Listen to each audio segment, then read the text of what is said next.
राजनीतिक गलियारों में यह चर्चा आम है कि बीजेपी जिस क्षेत्रीय दल से हाथ मिलाती है उस पार्टी के बुरे दिन शुरू हो जाते हैं।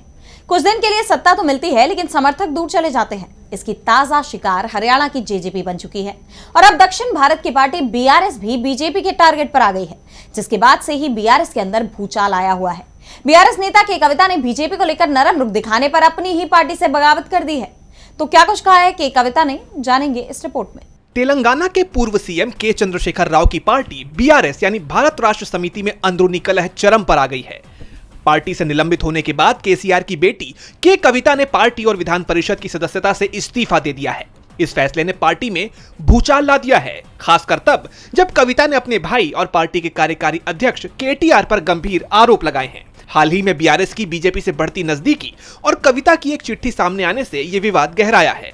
के कविता ने दावा किया था कि बीआरएस को बीजेपी में विलय करने की कोशिश की जा रही है।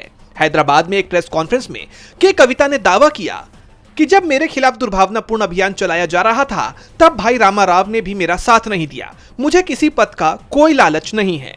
इसके साथ ही कविता ने अपने चचेरे भाइयों हरीश राव और संतोष राव पर भी तीखा हमला बोला।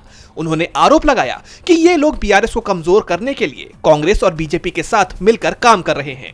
कविता ने यह भी कहा कि कालेश्वरम सिंचाई परियोजना में कथित गड़बड़ियों को लेकर केसीआर के खिलाफ सीबीआई जांच इन्हीं लोगों के भ्रष्टाचार के कारण शुरू हुई है।